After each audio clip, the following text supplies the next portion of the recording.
Hi, everyone.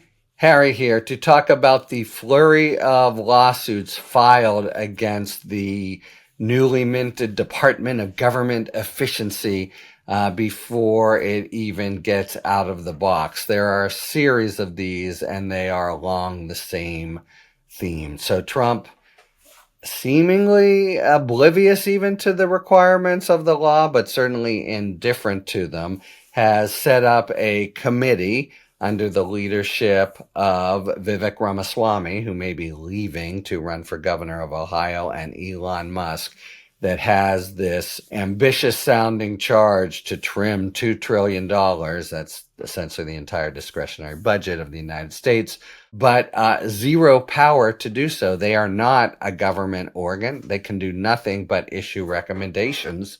And there's going to be light years between their recommendations and their execution of those. And indeed, this is a story for another day, but it seems to me that Elon Musk may be set up for a sort of, colossal and embarrassing failure and mess.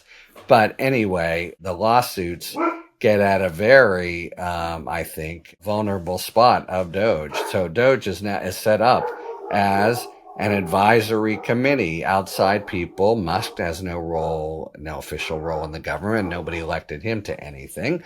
And they're out and about hiring people. And in fact, a clever kind of maneuver strategy by none other than Norm Eisen, well known to all of you from Talking Feds. He's on This Week, in fact, and many other roles, and the one of the two moving forces behind the New Contrarian, where I'm a founding contributor.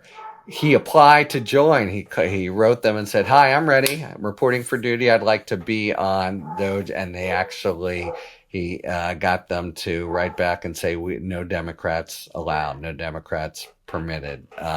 So a fantastic little piece of evidence, because the Federal Advisory Committee Act says a president can set up advisory committees. In fact, it's routine. Clinton did it.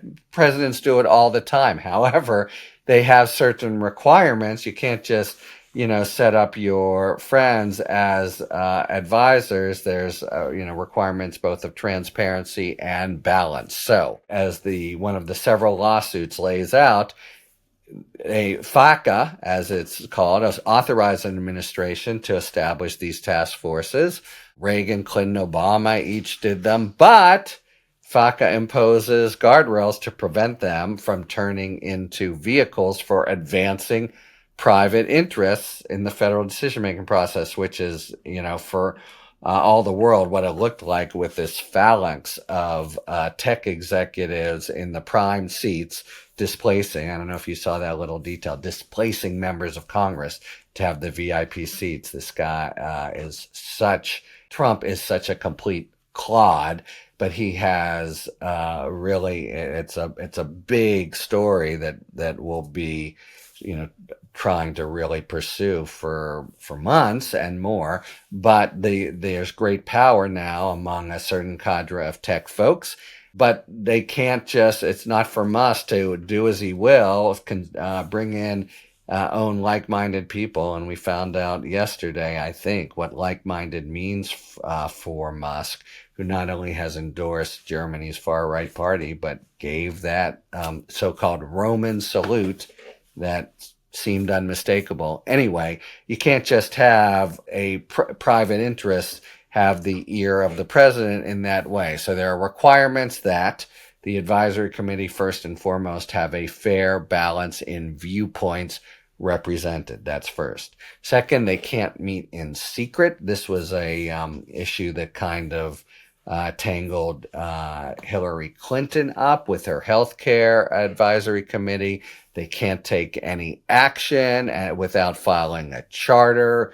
that puts out the nature of their work and to what federal officials they're responsible. They haven't done squat. They haven't done any of that. They've named a couple people and they've said that we want to work with OMB. That is a government entity, but no charter, no attempt to fairly balanced membership. On the contrary, an actual inane proclamation that Democrats need not apply.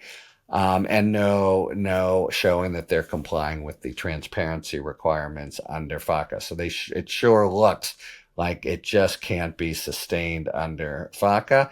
And for that reason, I think we should look to a federal court to enjoin them and say, as of now, you're not a legal advisory committee. Here's the 8 things you have to do, and then come to me and we'll see. But for now, I grant the plaintiff's motion to stop the music and keep the DOGE vanity project of Elon Musk from getting out of the box. They have certain requirements of democracy. Now, as with other requirements of democracy, Trump probably has ambitions to just steamroll them, and why should he have to comply? This is pretty straightforward, and there's hard to see any arguments to the contrary. So I think it's going to wind up that DOGE is forced to conform to FACA. It'll be an early test of Trump's overall ambitions to just ignore legal requirements. But these are pretty clear, and there's really no justification for completely ignoring them. So I think for now, DOGE is imperiled, and I wouldn't count on it or Elon Musk to be up and running, whatever that even means, for many months. Talk to you later. Thanks for tuning in. If you enjoyed this video and other Talking Feds content, please take a second to like and subscribe. Talk to you later.